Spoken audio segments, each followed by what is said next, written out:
Muchísimas gracias por estar una vez más con nosotros, por participar de este webinar. Quiero decirles que también uno de los participantes, que en este momento todavía no somos muchos,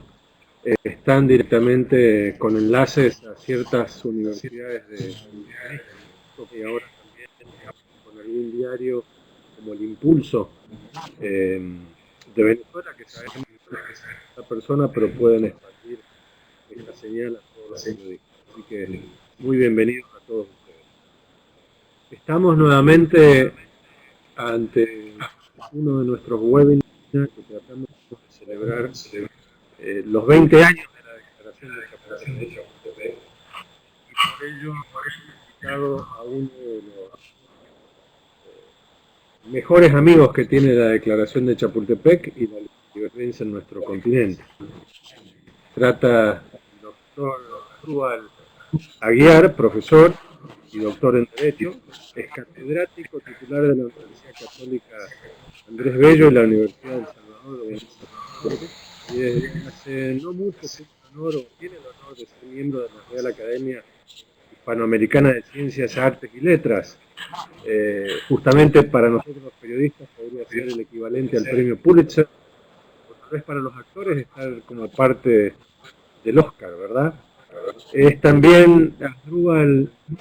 Gran Premio Chapultepec 2009 por su trabajo en libertad de prensa tanto en América Latina pero muy especialmente en Venezuela. Asdrúbal es juez de la Corte Interamericana de Derechos Humanos, fue en Caracas del 94 y 96, ministro de Relaciones Interiores, presidente encargado de Venezuela de 1998, columnista de varios diarios, consejero editorial del diario Universidad, por lo menos hasta hace poco, antes de que fuera vendido, directivo del diario El Impulso de Barquisimeto, es consejero editorial del diario Las Américas en Miami y presidente de la Comisión Legal y miembro del Comité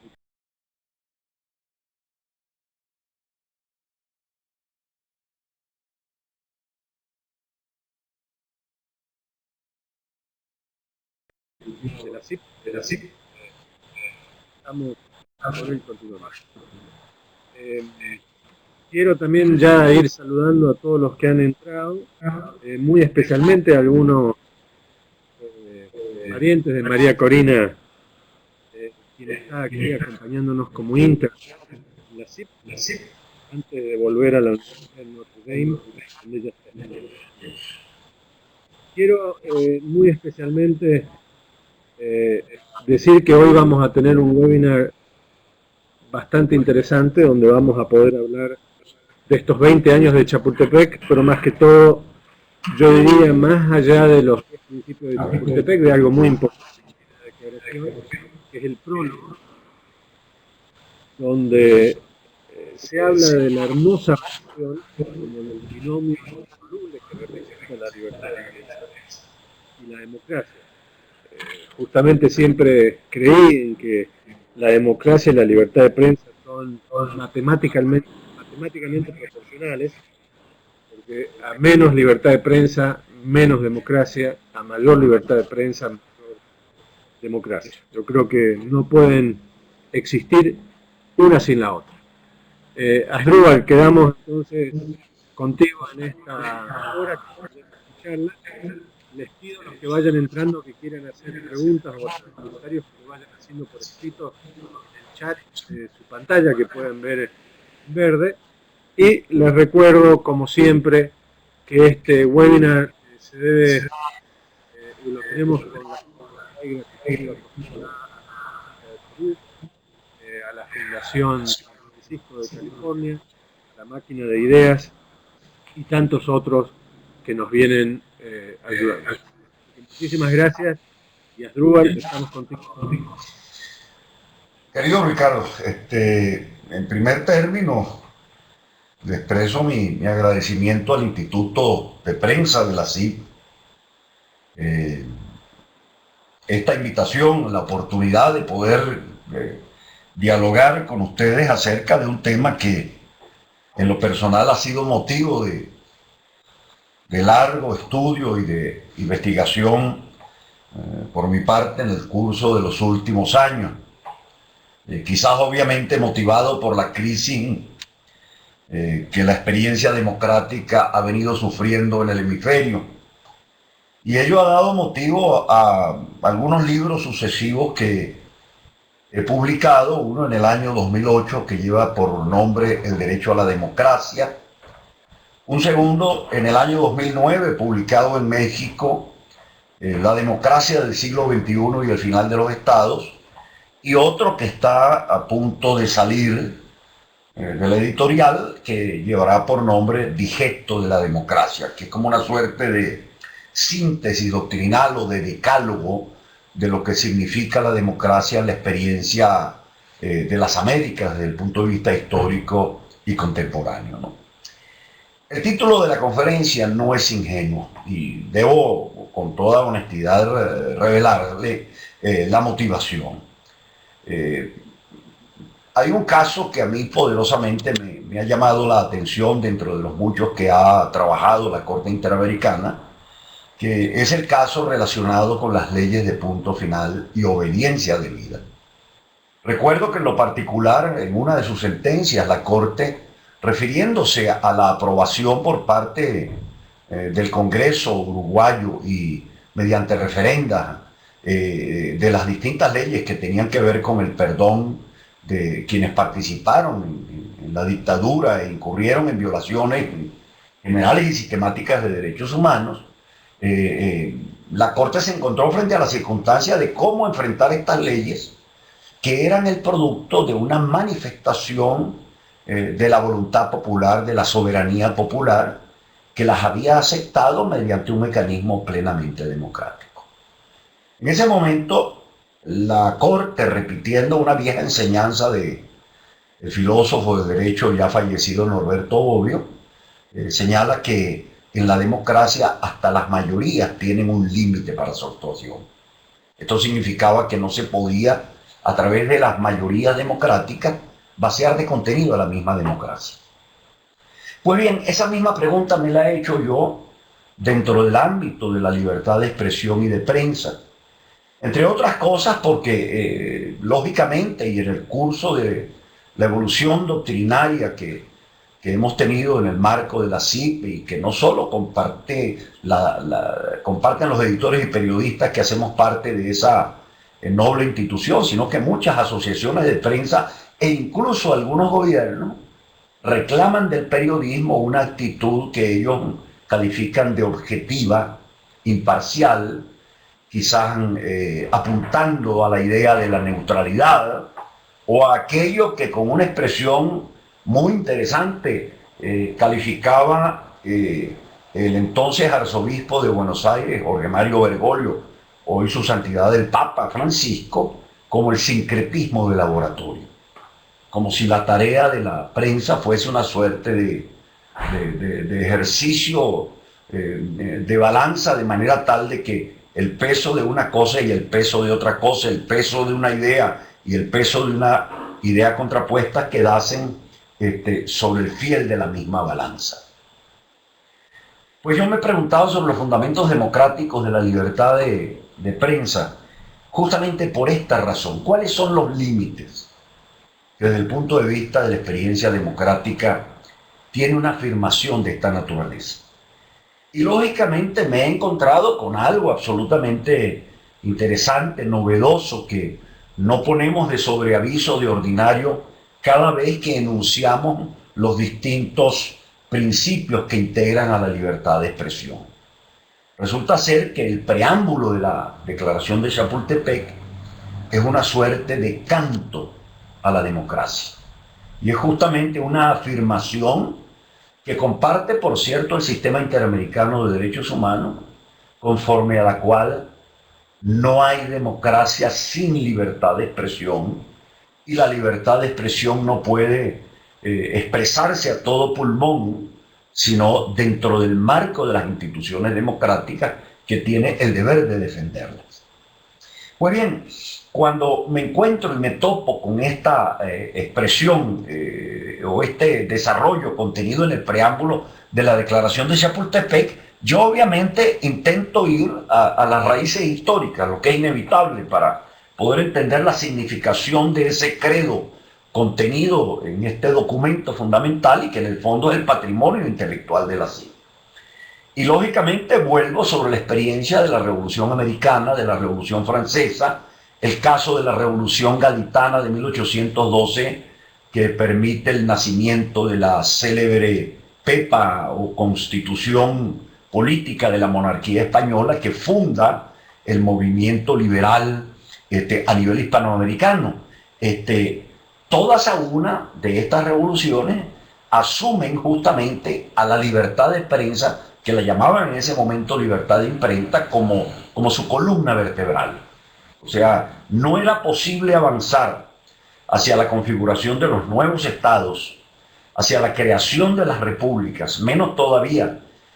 era imposible predicar la posibilidad de la experiencia democrática si en cierta forma no se entendía que lo primero, lo que estaba en el pórtico, era la garantía de la libertad de imprenta. Y lógicamente que esto tiene una connotación fundamental. Cuando uno regresa hacia el mundo antiguo, se encuentra, por cierto, con una expresión de Quinto Horacio en su sátira, en donde él decía lo siguiente, y está aquí en la lámina que elaboré: cuando en el principio del mundo comenzaron a andar a gatas los primeros hombres, rebaño mudo y feo, por la bellota y por el cubil combatían con las uñas y los puños, después con los palos y al cabo con armas que fabrica el uso, hasta que hallaron palabras para dar expresión a sus sentimientos y nombre a sus cosas. Obviamente que esta primera perspectiva, que pone de relevancia la significación de la palabra, que luego se transforma no solo, que pasa de la expresión oral a la expresión escrita, obviamente uno se encuentra con que, por ejemplo, en el mundo epicúreo, vamos a ver si encuentro, en el mundo de los epicúreos, obviamente la expresión de Horacio era quizás la más reveladora de una concepción de la palabra dentro de una visión esencialmente materialista o positivista. Pero a ella, y ante esa posición, surge justamente la visión del estoicismo en el mundo antiguo, que luego recoge el idealismo alemán con Kant, en donde él entiende la palabra justamente como el fundamento o la posibilidad del desarrollo de la crítica. Entre otras palabras, ya no solo la palabra para la supervivencia material o económica, sino la palabra como expresión del discernimiento humano necesario. Y de allí que el propio Kant, un hombre que vive en el siglo de la Ilustración, señala que su época es la época de la crítica, y por eso él reclamaba de una manera denodada la libertad de pluma, porque si ella era suprimida, también era justamente eliminado el medio a través del cual todo ser humano puede darle validez a sus propios juicios, o sea, entre otras palabras, puede avanzar hacia la búsqueda de la verdad. Pues bien, les debo decir que dentro de ese contexto se sitúa justamente el decálogo o las bases principistas que acerca de la democracia y su relación con la libertad de prensa acoge la Declaración de Chapultepec, tanto que yo me permitía decir que es el eje no solo sobre el cual se construye la república y la democracia como experiencia en las Américas, sino que la libertad de expresión y de prensa pasa a ser básicamente el contenido mismo de la experiencia democrática. Y esto, que la Declaración de Chapultepec lo señala de manera meridiana, lo recoge más tarde, hacia 1985, la Corte Interamericana de Derechos Humanos, cuando dice que la libertad de expresión, me refiero en este caso a la opinión consultiva OC 585, en la que por cierto tiene un papel y juega un papel muy importante la Sociedad Interamericana de Prensa cuando tiene lugar el debate acerca de la colegiación obligatoria de periodistas. En ese momento, dice la Corte, la libertad de expresión es un elemento fundamental sobre el cual se basa la existencia de una sociedad democrática. es indispensable para la formación de la opinión pública. Es condición sine qua non para que los partidos, los sindicatos, las sociedades y en general quienes deseen influir sobre la colectividad puedan alcanzar un desarrollo pleno. En fin, es condición para que la comunidad, a la hora de ejercer sus opciones, esté suficientemente informada. Recuerdo que hay un caso en relación con el Paraguay, en donde justamente la detención que tiene lugar de un candidato presidencial por las palabras que él expresa a lo largo de la campaña, motivan en determinado momento una reacción por parte del sistema interamericano que condena justamente la actuación de los jueces, que tiende justamente a limitar la expresión libre, siendo que ella es esencial y fundamental para el escrutinio democrático. Ahora, yo debería señalar que en 1994, cuando tiene lugar justamente la reunión que en Chapultepec adopta la declaración, ya toda esta suerte de andamiaje intelectual había sido objeto de debate, había sido analizado, había sido construido, pero lógicamente que quienes adoptan la declaración de Chapultepec expresan una preocupación al momento justamente de debatir sobre estos principios que están allí en la lámina y que son la síntesis justamente o decálogo que integra el patrimonio intelectual de la CID. Primero, la libertad de expresión como derecho inalienable, el derecho de toda persona a buscar y recibir informaciones, el libre acceso a la información pública, la afirmación de que la violencia contra los periodistas atentan contra la libertad de expresión, la proscripción de la censura previa, la prohibición de discriminaciones de trato con relación a los periodistas, la violación de la libertad de expresión por medios indirectos, que es no solo el premio y castigo de los periodistas, sino todas estas modalidades subliminales muy recientes a través de las cuales se intenta limitar la línea editorial y la actuación de los propios periodistas, el tema de la prohibición de la colegiación obligatoria de los periodistas, el compromiso autónomo de la verdad, que requiere, por cierto, una aclaratoria. Cuando se habla de la verdad, no se alude a algo que ha criticado también la propia Corte Interamericana, que es el tema de la adjetivación de la información y de las opiniones, pretendiendo que ellas sean veraces, como lo recogen algunos textos constitucionales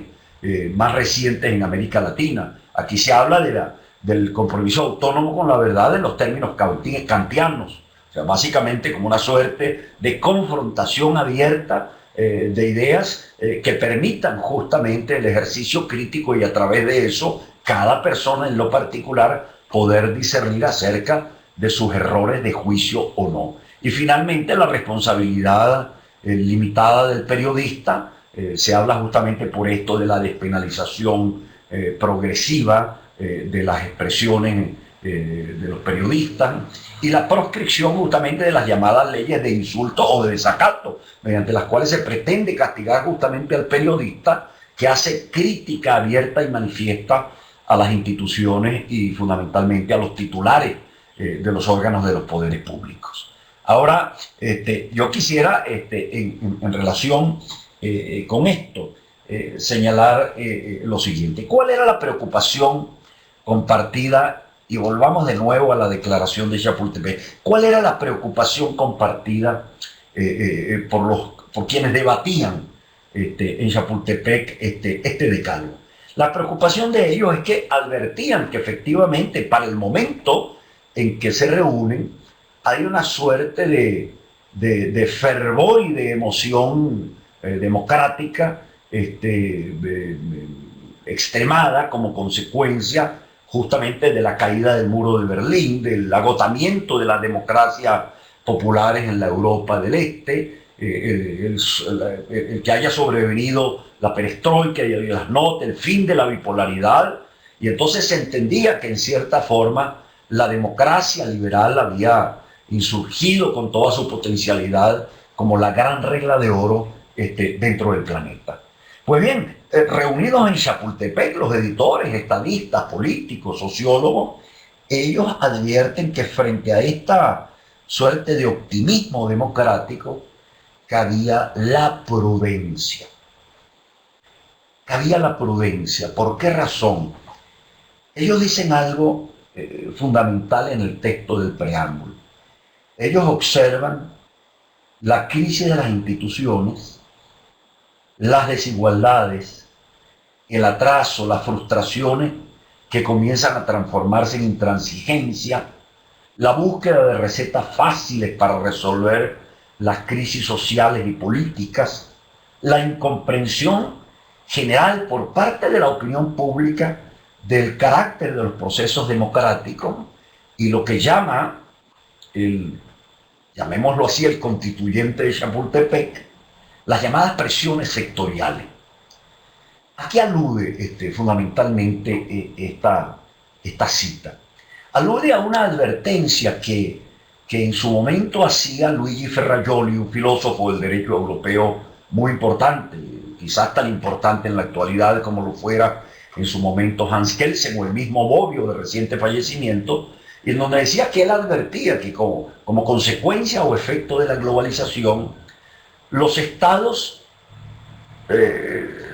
aparecían como estructuras demasiado pesadas para las cosas pequeñas, para las cosas cotidianas, pero a la vez resultaban estos estados que hemos conocido a lo largo de toda la modernidad y dentro del cual tiene lugar la mutación del Estado en cárcel de la ciudadanía, decía, pero resultan demasiado pequeños para las cosas grandes. Entre otras palabras, los estados son andamiajes jurásicos muy pesados para resolver las exigencias y demandas que propone la dinámica democrática y social en cada uno de nuestros países, pero a la vez resultan débiles, impotentes frente a los grandes desafíos que plantea actualmente la humanidad. El desafío de las drogas, tráfico internacional de personas, el terrorismo deslocalizado que acaba con la vieja regla de guerras entre estados y entre estados para que sean justamente ejes de la violencia, actores que no tienen adscripciones nacionales. Pues bien, alrededor de todo esto, ciertamente, hay un aldabonazo que hace el redactor de Chapultepec que dice, ojo con el optimismo democrático, tengamos cuidado y actuemos con prudencia. Pues bien, debo decirles que Chapultepec se casa, o a la inversa, no Chapultepec, cuando los presidentes de las Américas reunidos en la Florida hacia el año 2000 expresan una preocupación exactamente igual a la de los dialogantes de Chapultepec. Cuando piden la redacción de la Carta Democrática Interamericana, ellos dicen, hay algo nuevo e inédito que está ocurriendo. Sitúan obviamente esta preocupación de Chapultepec, este llamado a la prudencia en una perspectiva distinta. Dice, históricamente en las Américas hemos conocido la oposición entre dictaduras militares y gobiernos productos de elecciones. Pero mirando la experiencia del presidente Fujimori en el Perú, dicen, ojo, estamos viendo algo nuevo. Presidentes que surgen de elecciones libres, que luego en su ejercicio se comportan como verdaderos dictadores o autócratas. Con lo cual la oposición clásica y tradicional entre la dictadura y la democracia surge dentro del mismo mecanismo de la democracia como una suerte de degeneración. Y ellos allí advierten la necesidad de deslindar el origen democrático de los gobiernos del ejercicio democrático de los gobiernos. Bueno, debo decir que antes de Chapultepec y antes que la Carta Democrática, que por cierto, cuando enuncian sus propios decálogos democráticos y alrededor de la libertad de prensa, no es que estén tratando de salvar una suerte de patrimonio que le interesa a algunas élites que debaten sobre estos asuntos de interés público en un momento dado y en una circunstancia de crisis democrática o de avance hacia un desencanto democrático, sino que en el fondo Chapultepec y la Carta Democrática Interamericana, y por esto debo puntualizarlo, no eran sino el aldabonazo para salvaguardar un patrimonio intelectual que venía desde muy atrás. Y por eso la referencia histórica que yo hago. Tanto que cuando uno lee, por ejemplo, la Declaración de Santiago de Chile de 1959, que es adoptada por la Asamblea General, que por cierto crea la Comisión Interamericana de Derechos Humanos, esa Declaración de Santiago de Chile enuncia justamente como estándares de la experiencia democrática los mismos que están contenidos en la actual Carta Democrática Interamericana, que por cierto, en la misma medida en que los órganos políticos de la OEA la desvalorizan y dicen que no tiene carácter jurídico ni vinculante, la Corte Interamericana desde 1987 hasta el día de hoy ha desarrollado esos estándares de la democracia alrededor de 700 enseñanzas jurisprudenciales. Bueno, en Santiago se decía en el año 59 que no bastaba la elección de los gobernantes para considerarlos democráticos. Era necesario el imperio de la ley, la separación de los poderes públicos, el control jurisdiccional de la legalidad de los actos de gobierno, gobiernos surgidos de elecciones libres, sí, pero proscribiendo la perpetuación en el poder o de su ejercicio sin plazo, situación que se está reeditando en América Latina.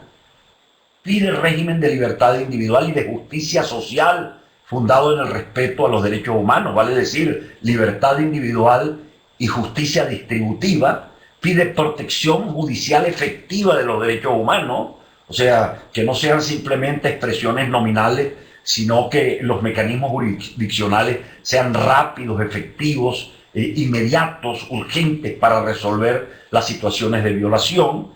Condena la proscripción política sistemática y recuerda que es elemento de la democracia la libertad de prensa, de radio y televisión y de información y expresión. Estos son los términos que justamente tienen lugar en el marco de la Declaración de Santiago de Chile de ese año, a la cual se agrega fundamentalmente, perdón que regreso en las láminas porque se me fueron, que concluye con el llamado como condición de la misma democracia el desarrollo económico y las condiciones justas y humanas de vida para el pueblo. No aparece ahí en la lámina por alguna razón. Pero lo cierto es que ese aldabonazo, vuelvo a esto, que plantea la Declaración de Chapultepec y es coincidente alrededor del patrimonio democrático con el que recoge la Carta Democrática Interamericana, lo asume inclusive de una manera realmente importante la Declaración de Chapultepec, porque adelantándose a la propia Carta Democrática Interamericana, Chapultepec, sin decirlo, advierte el cambio cualitativo que tiene la democracia en medio de la circunstancia global y a la luz de la disminución del poder de los estados soberanos que han sido cárceles de la ciudadanía. ¿Qué dice Chapultepec? Que la democracia tiene que ser justamente una práctica diaria, una práctica cotidiana. Y esto no es irrelevante, porque recuerden ustedes que cuando los miembros de la Asamblea General de la OEA, los estados partes de la OEA del año 48, se reúnen en Lima para adoptar la Carta Democrática en el año 2001, introducen ese decálogo democrático con un señalamiento: la democracia es un derecho humano de los pueblos. ¿Qué significa esto? Que como consecuencia del cambio global, de lo que podrían llamar los filósofos la ruptura histórica y epistemológica que tiene lugar como consecuencia de finales de los años 80 y durante los 90, la democracia como forma de gobierno pasa a ser esencialmente un derecho humano. Y por eso Chapultepec dice que cuando la democracia y la libertad deja de ser práctica diaria, la vida individual y social se trunca, la interacción de las personas y de los grupos queda cercenada, el progreso material se distorsiona, se detiene la posibilidad de cambio, se desvirtúa la justicia, el desarrollo humano se convierte en una verdadera ficción. Caramba, y uno dice, fueron en el fondo profetas de un desastre que efectivamente sobreviene dentro de la realidad regional en el curso de los últimos años, cuando da lugar a la emergencia justamente de gobiernos que, elegidos por el pueblo en el ámbito del ejercicio democrático, dejan mucho que desear, y dejan mucho que desear sobre la base de esos elementos esenciales y componentes fundamentales que cita la Carta Democrática como su fundamento. Respeto a los derechos humanos entre estos. Sí. Dime, Ricardo. Simplemente te quería recordar que tienes entre 10 y 15 minutos más para la exposición, así después podemos ir a un tema de preguntas y respuestas. Perfecto, suficiente, porque ya estoy avanzando hacia la parte final de mi intervención. Entonces, decía lo siguiente, la Carta Democrática dice: la democracia es respeto y garantía de los derechos humanos. Y dentro de estos derechos está la libertad de expresión y de prensa, que la Corte Interamericana ha dicho es el eje o la columna vertebral de la experiencia democrática. Recordemos la opinión consultiva 5 a la que hemos hecho mención. La democracia es Estado de Derecho, vale decir, acceso al poder conforme a las reglas constitucionales y legales establecidas. Separación e independencia de poderes públicos. Es partidos políticos y organizaciones políticas y derecho a la manifestación. Y es también, como componente fundamental, transparencia, vale decir, acceso a la información, y lo dice la misma Carta Democrática, libertad de expresión y de prensa. Lo dice en términos ya categóricos al redactar su decálogo esencial. Pues bien, ¿qué es lo que ocurre? Que en América Latina comienzan a surgir justamente gobiernos producto de la elección que en su ejercicio democrático se ponen de espalda a este conjunto de estándares. Entonces, la democracia de ejercicio comienza a ceder progresivamente, y se hace realidad eso que tanto le preocupaba a los redactores de Chapultepec. Claro, si uno sitúa la situación de la crisis democrática planteada hoy en día en las Américas, alrededor de la cual hay un nuevo debate, casi tratando de reinstalar el viejo debate entre las democracias populares y las democracias liberales, que cesa con la caída del muro de Berlín, el agotamiento de la bipolaridad. Hay un conjunto de autores que han hecho reflexiones al respecto, y yo siempre cito el caso de Alain Touraine, que en el año 94 estaba diciendo que la democracia era víctima de sí misma. En el fondo estaba muriendo de éxito, vale decir, había logrado desplegar sus pulmones de manera tal para el momento en que se redacta Chapultepec, que justamente el éxito había una especie de inflacionismo democrático que estaba matando la misma experiencia democrática. Y Pierre Rosanvallon, que escribe otra obra sucesivamente, él sostiene que lo que pasa es que la construcción democrática se hizo, no lo olvidemos, entendiéndola como forma dentro del Estado, dentro del Leviatán. Por eso se hablaba del Estado como cárcel de la ciudadanía, y dentro de ese contexto, al hablarse de la soberanía del pueblo, se entendía a la soberanía como una expresión unitaria. Y él decía, se creyó que la soberanía del pueblo era una suerte de piedra monolítica. Y resulta que en el momento en que los ciudadanos quedan desnudos de estadalidad, desnudos de ciudadanía, y descubren la suerte de lazos culturales, religiosos, de género, las nuevas formas de adscripción que permite la globalización, resulta que esa soberanía se atomiza, se diluye, y esto provoca ciertamente una suerte de sismo democrático. Pero debo decir que ¿cuál fue frente a este tipo de circunstancias la actitud que asumen los gobiernos de América Latina y la OEA? Bueno, trágicamente, en el momento en que asume José Miguel Insulza como secretario general de la OEA, y tiene lugar la Asamblea General de la Florida, aquel aldabonazo de Chapultepec que recoge la Carta Democrática Interamericana, simplemente se le pone un frenazo. Se cierra esa evolución de una manera traumática, y Insulza asume ante los gobiernos bajo la condición de no actuar la OEA como una suerte de mecanismo de seguridad democrática, como lo fue desde su hora fundacional en Bogotá en 1948. Y de allí que la democracia se reduzca en el marco de la OEA hasta el momento actual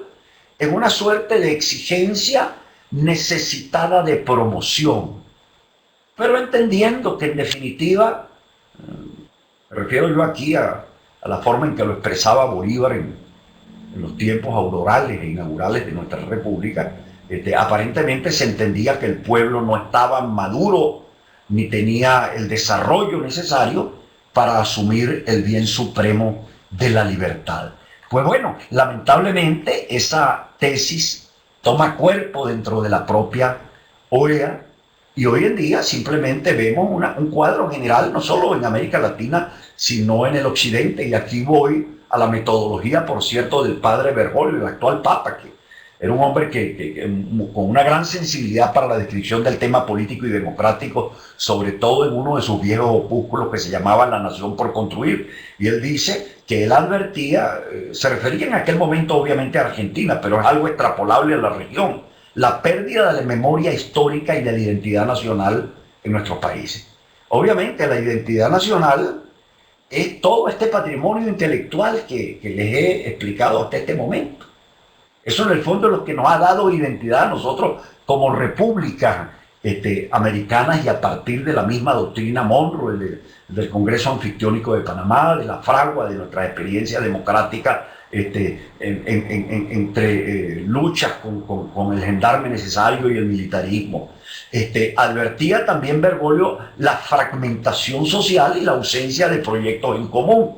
Y dice, obviamente, tiene lugar una caída de la certeza. Y él advierte, por cierto, que esto está dando lugar a una perturbación en el significado de las palabras. Y esta es, creo que, la verdadera tragedia que está viviendo la democracia y que deben entender fundamentalmente los comunicadores sociales. El comunicador social es justamente un artesano de la palabra, pero resulta ser que en la opinión pública las mismas palabras comienzan a significar cosas totalmente distintas según los distintos intereses en pugna. Hay una suerte justamente de prostitución del lenguaje político, porque obviamente gobiernos que nacen de la vía electoral, que no están dispuestos a la democracia de ejercicio, usan las formas democráticas para vaciarlas de contenido. Y la vía más expedita justamente es la perturbación del lenguaje, la perturbación de la palabra, porque obviamente esto mineraliza totalmente a los distintos actores dentro de una opinión pública que, si debe ser plural, ciertamente, no hay que dudarlo, es una opinión pública que en su pluralidad y en su diversidad, lo recoge Chapultepec, lo dice la Carta Democrática Interamericana, debe anclar en una unidad de valores, que son los valores de la democracia. Ahora, ¿qué problema, y con esto voy concluyendo, se nos presenta? Que la democracia, tal y como la hemos entendido hasta el día de hoy, obliga a que toda crisis jurídica o política alrededor de la democracia se resuelva pro hombre y pro libertad, pro homine et libertatis. Resulta ser que en medio de la globalización y de la declinación de los estados, hay como una reinsurgencia de la vieja soberanía estatal más clásica, más antigua, más originaria, y el intento de devolver la democracia de su condición de derecho humano de la gente para la práctica cotidiana de la democracia a una cosa que pertenece fundamentalmente a los estados y a los gobiernos. Y por eso se intenta que las crisis alrededor de la democracia, de los derechos humanos, de la libertad de prensa, se resuelvan justamente no pro homine et libertatis, sino pro príncipe o pro Estado. Y esta es en el fondo la gran realidad o el gran debate agonal que está planteando un conjunto de países en América Latina, me refiero a Venezuela, a Ecuador, a Bolivia, con relación a la OEA, y el anclaje que intentan darle fundamentalmente a la CELAC y al UNASUR. Se habla de democracia en uno u otros escenarios, pero la democracia significa una cosa distinta en uno u otro escenario. Ahora, lo trágico es que no solo esta realidad es el producto de actuaciones internas, de actuaciones externas, que uno las observa en el intento para prosternar la Relatoría para la Libertad de Expresión por parte de Ecuador, la queja permanente que tuvo Venezuela con el proceso de redacción de la Carta Democrática Interamericana, luego la actuación del secretario general y de una mayoría de estados miembros de la OEA para tratar de que ese decálogo democrático simplemente pase a segundo lugar, entre otras cosas, porque hay urgencias mayores, el tema de la inclusión, el tema de la pobreza, las necesidades económicas. Lo preocupante es que desde el punto de vista interno, dentro del mismo sistema, surgen ahora caballos de Troya. Y quiero ir concluyendo con esto, porque es quizás lo que más me preocupa como consecuencia de esta suerte de evolución, el deterioro del optimismo democrático. En la jurisprudencia más reciente de la Corte Interamericana de Derechos Humanos, ustedes pueden advertir esta suerte de variantes. Por ejemplo, hasta el caso Ipsel Ronstein, ¿recuerdan ustedes al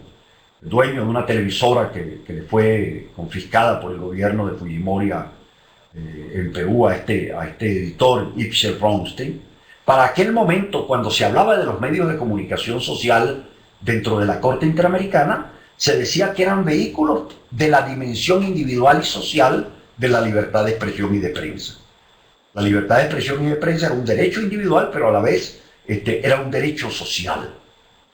Resulta ser que a partir del caso Vélez de 2012, la Corte se refiere fundamentalmente, y sobre todo en el caso Fontevecchia contra Argentina del año 2011, solo a los medios de comunicación social como vehículos de la dimensión social de la democracia. Con lo cual se apaga y se diluye totalmente la dimensión individual. Hay otro hecho relevante. Históricamente la Corte Interamericana, por la singladura o la atadura que hay entre la libertad de prensa y la democracia, reclamaba mayor protección para las expresiones relativas a la vida pública y por ello el cuestionamiento de las leyes de desacato. Sin embargo, a partir de 2008, en el caso Kimmel, contra Argentina también coincidencialmente, en un voto dividido que fractura inclusive a los propios jueces, la mayoría decide que se requiere un método de balance, que esa protección de las expresiones públicas hay que verlas a la luz del grado de afectación al honor que sufre en este caso el funcionario del Estado.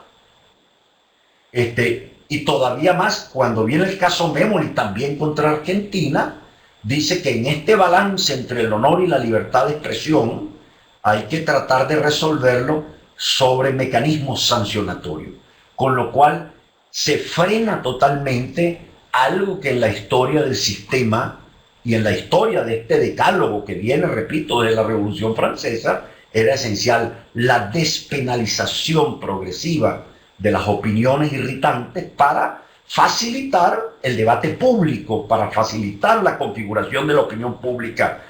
democrática. Pero lo que es más grave, la Corte,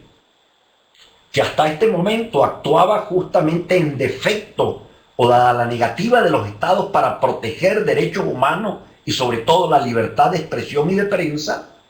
renuncia por primera vez, a partir del caso Memoli, a valorar el fondo de la materia, reenviando el asunto a los jueces nacionales y diciendo que en definitiva los jueces nacionales son los que están en mejores condiciones para poder valorar en el ejercicio de ese método de balance que plantea la contradicción entre el derecho al honor y la libertad de expresión. Y en el caso Memoli pasa otro hecho mucho más grave,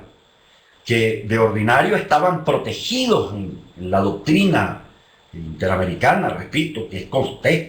consistente con la Carta Democrática, con la Convención Americana, con la Declaración de Chapultepec, estaban protegidos los temas de interés público. ¿Qué significaba esto? todos los temas que interesaran al colectivo porque eran parte de su desarrollo social y el desarrollo individual de las personalidades de cada uno de los ciudadanos. Pues resulta ser que ahora no, la Corte en el caso Memory dice que solo deben protegerse los temas que hagan relación con la crítica a los funcionarios públicos. El resto de temas en donde la prensa se involucra con debates de opinión pública que interesan directamente al colectivo, como podría ser, y lo es el caso Memory, justamente de la mala administración de un cementerio público que había sido concesionado por el Estado a unos particulares. En ese tipo de hipótesis la Corte les niega su total protección. Y debo decir que en el caso Kimmel y luego ahora en Fontevecchia de nuevo, la Corte demoniza el poder de los medios de comunicación social. Tema sobre el cual no tenía por qué abundar, porque en definitiva el sujeto pasivo de la Convención Americana es el Estado, garante de ese derecho.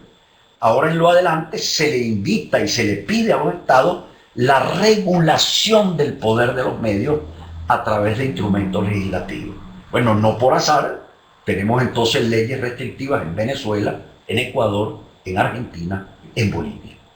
Y lo último que ocurre en el caso Memory, que es una suerte de regresión que preocupa porque en definitiva, si admitimos que la libertad de prensa es la columna vertebral de la experiencia democrática, el ataque a la columna vertebral de la democracia significa justamente una postración mayor del ejercicio democrático como experiencia cotidiana. ¿Y qué se hace en el caso Memory? Bueno, simplemente se estatuye por vía judicial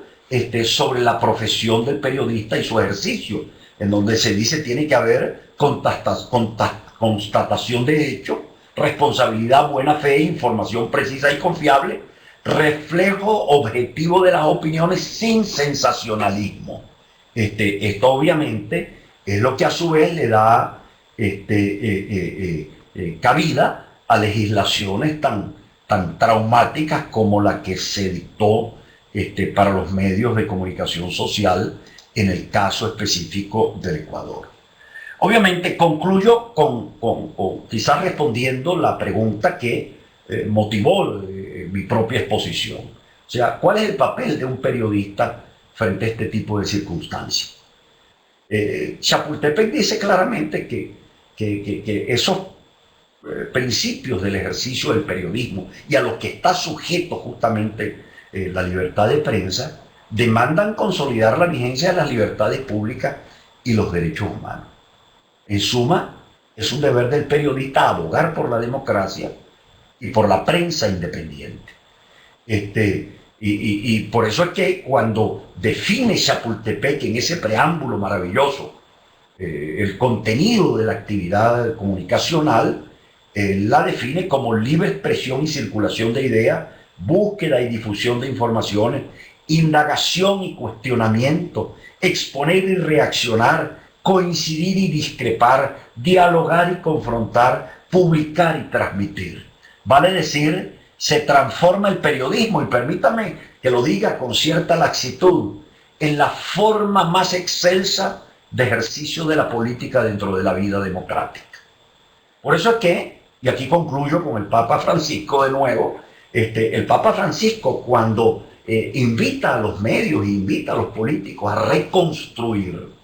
la urdimbre social y los lazos de identidad que se han perdido en medio de, repito, de esta transición agonal que vive la humanidad y el mundo occidental y que ha puesto bajo cuestionamiento la experiencia democrática, transformándola para algunos en una suerte de desencanto. Él dice que le tiene pánico al sincretismo conciliador y a la cultura de collage,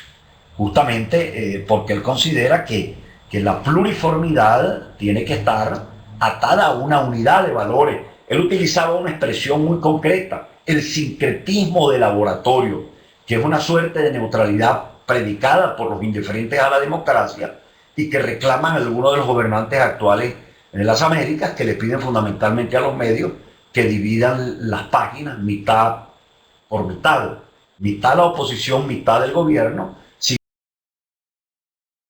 entender que en definitiva la dinámica del criterio democrático para la forja de la opinión pública, unas veces está de un lado, otras veces está del otro lado. Y de allí que la obligación fundamental del político y del periodista, y repito, del periodismo como forma excelsa de ejercicio político dentro de la democracia, está en hablar con verdad y en decir la verdad. Bueno, con esto concluyo mi exposición y espero que pueda ser útil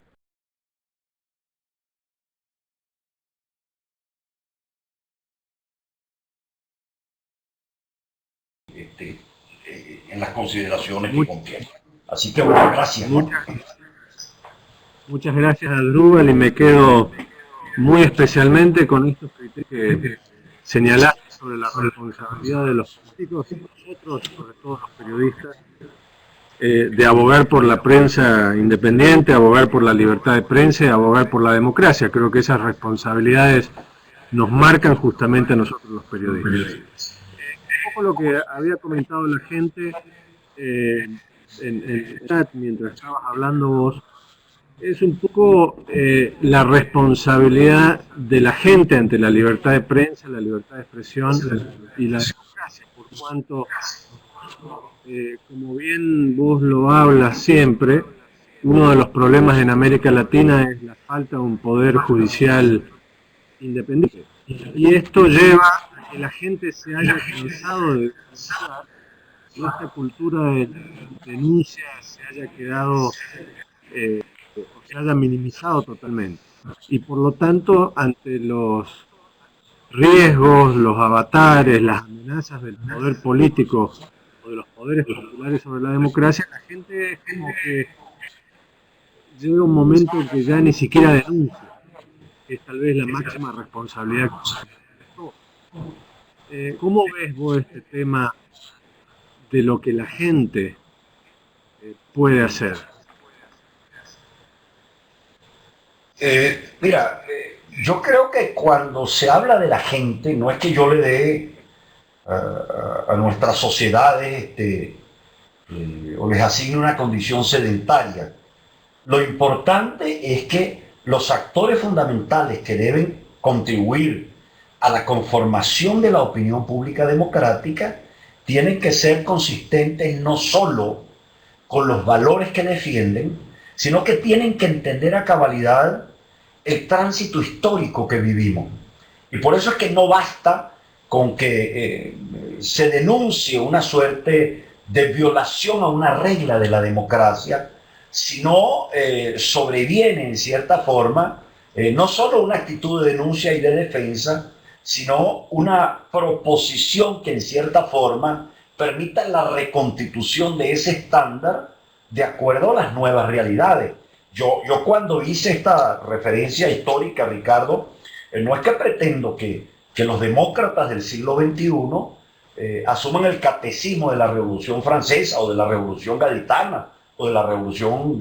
Americana y lo sostengan como una suerte de decálogo dogmático, como si fuesen dogmas de fe que no requieren adecuación a los nuevos tiempos. Pero por eso fíjate el llamado interesante que hacía el propio Bergoglio. Estoy refiriéndome al Bergoglio político, no al Bergoglio religioso. Él decía, hay una pérdida de la identidad. Cuando uno dice, en el fondo hemos tenido democracias débiles en América Latina, es verdad, Ricardo, y quienes me escuchan, que hemos tenido censura de prensa, dificultades para el ejercicio del periodismo con total y absoluta libertad, sí. Pero con el tiempo, desde el nacimiento de nuestra república, se fue creando una suerte de hilo de Ariadna, de rudimento o de basamento espiritual que le sirvió de identidad a nuestras propias sociedades y a nuestras propias poblaciones. Inclusive hasta los mismos dictadores militares, cuando se les reclamaba, ellos decían, no, nosotros somos presidentes constitucionales y demócratas. Nadie se atrevía a cuestionar, en este caso, el andamiaje democrático. El problema actual reside fundamentalmente en que hay una suerte de petición que se deja colar a través de los gobiernos y que algunos actores comunicacionales también la aceptan tácitamente para no ir a contracorriente, que es, mire, resolvamos primero lo primero, la emergencia. resolvamos el tema económico y después vendrá la reordenación institucional y democrática. Pues bueno, yo quiero señalar que no hay posibilidad de garantía ni ejercicio de derechos humanos, incluido el derecho a la alimentación, a la salud o a la educación, sino dentro del marco de las instituciones democráticas. ¿Por qué razón? Porque todo ese ejercicio de derecho tiene una teleología, tiene una finalidad. Entonces, ¿en dónde está fundamentalmente la contribución esencial de los medios? Entender que hay efectivamente una ruptura de los lazos sociales. Entonces, el esfuerzo pedagógico de reconstrucción, y en donde el periodista no puede limitarse simplemente a ser una suerte de artesano o de escribano, como esto que uno veía en los pueblos del interior de nuestros países, que frente a comunidades que no sabían leer ni escribir, se sentaba en la plaza del pueblo a tomarle las peticiones a la gente para que tuviesen una carta escrita. O sea, el periodista tiene un compromiso democrático insoslayable e ineludible. Entonces, tiene necesariamente que recrear la experiencia democrática de acuerdo con las nuevas realidades. Y yo creo que ese es un desafío esencial, porque tú no le puedes pedir, los pueblos en definitiva participan, pero participan como quienes acuden como público a un teatro, y hay unos actores que ellos observan. ¿Quiénes son los actores? Quienes hacen política, las élites que conducen y los comunicadores que critican y controlan. Y de acuerdo a esa dinámica que se dé en ese plano, el pueblo asienta o el pueblo se retira o el pueblo se fastidia, ¿no? Entonces, esto implica justamente un grado mayor de compromiso del periodismo, yo diría en términos tales como el que asumieron los panfletarios de la Revolución Francesa o de la Revolución Gaditana o de la Revolución Americana. Creo que es una obra fundacional similar a la de aquel momento, ¿no? Justamente varias de las preguntas y de los comentarios que en el chat hacen referencia un poco a esta desilusión, si se puede decir, de un poco que tenemos en América Latina en capacidad de democracia, elecciones que por ahí no son elecciones, el tema de la censura gubernamental, pero también de la autocensura propia de los periodistas. Y la pregunta va, ya que vos hablaste un poco de la Revolución Francesa, ¿cómo estas sociedades, a diferencia de la nuestra, por ejemplo, la norteamericana o la europea, para evolucionar y para, por ejemplo, en libertad de expresión, sea algo natural, realmente como un derecho humano que todos lo sienten natural? Y cómo, por ejemplo, nosotros todavía seguimos en América Latina debatiéndonos si el tema de la libertad de prensa o la libertad de expresión es fundamental para la gente. ¿Qué han hecho ellos que nosotros todavía no hicimos? Mira, yo te diría en primer término lo siguiente: cuando uno ve las actas de las Cortes Generales y Extraordinarias que se reunieron en Cádiz luego de la invasión napoleónica, cuando ve inclusive el debate dentro de la propia Asamblea Revolucionaria Francesa, uno notaba una cosa extraordinaria. El mismo Robespierre, que se consideraba el genio del mal dentro de la revolución, defendió la libertad de prensa y de imprenta en los términos que sugería la Revolución Americana, sin ningún tipo de límite ni de censura. En el caso de las Cortes de Cádiz,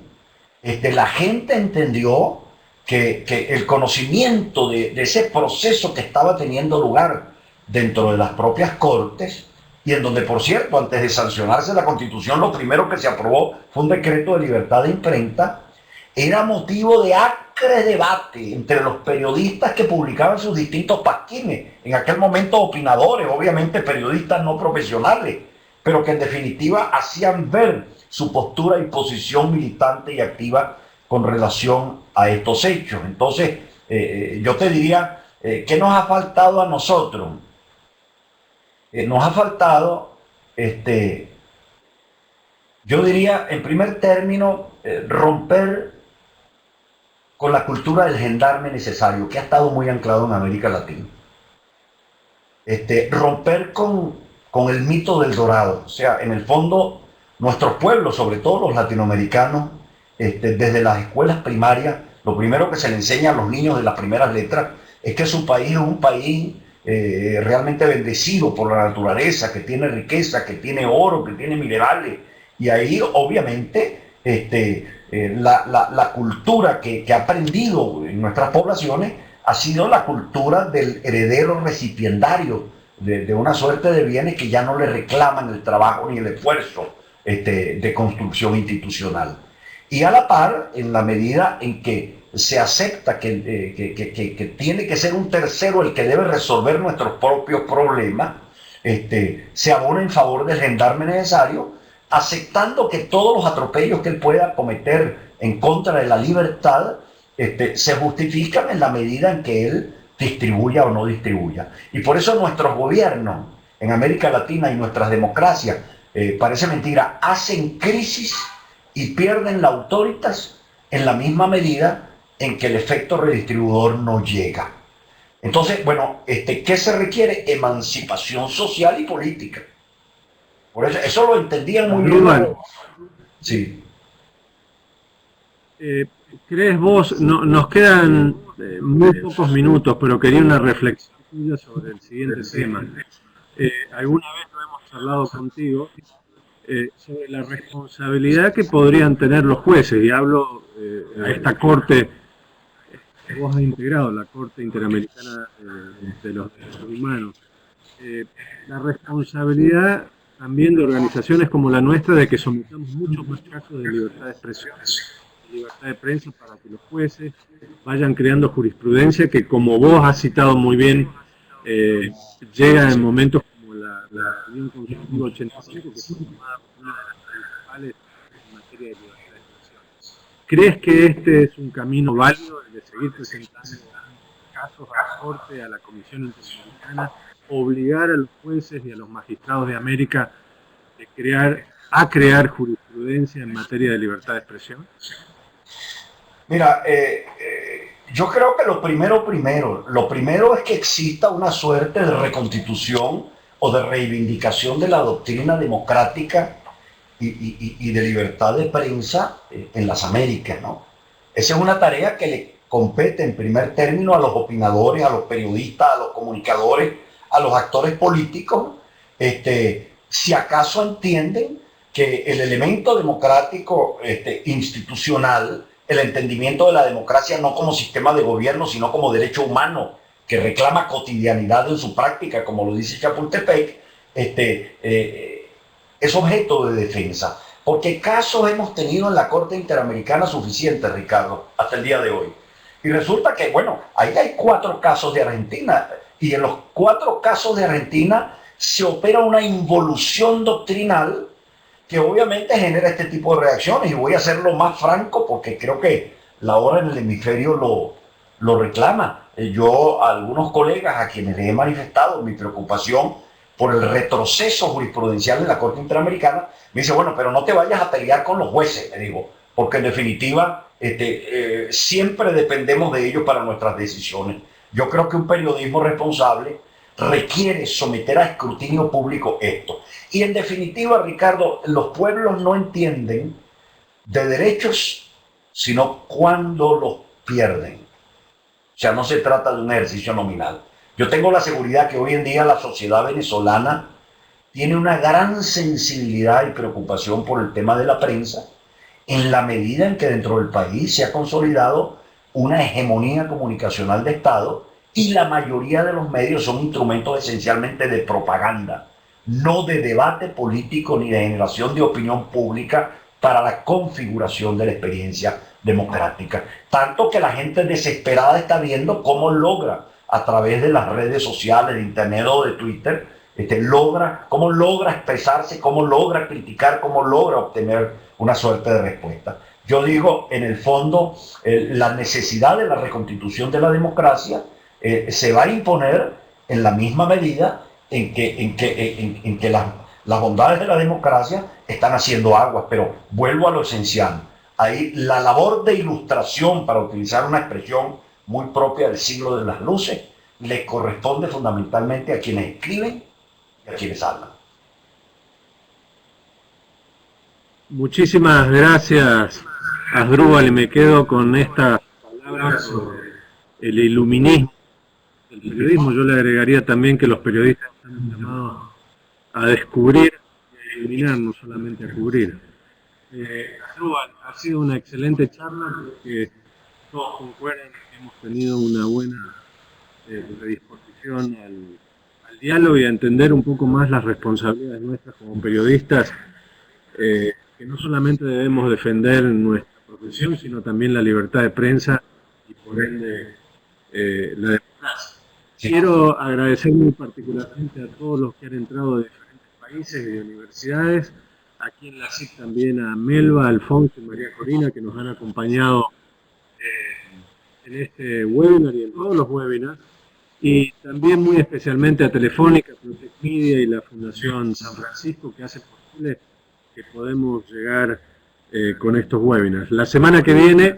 vamos a estar con otra parte de webinars de Chapultepec, pero también los acostumbrados del Centro Digital, que tiene que ver con cuestiones técnicas de los periodistas. Así que, sin más, Asdrúbal, muchísimas gracias por participar nuevamente. Les adelanto que ya estaba escrito en el chat, que a partir de mañana ya esta charla de Asdrúbal la pueden seguir consultando en el Centro Digital de la Sociedad Interamericana de Prensa. Muy buenos días a todos, muchísimas gracias y nos vemos en una próxima oportunidad. Gracias, Ricardo.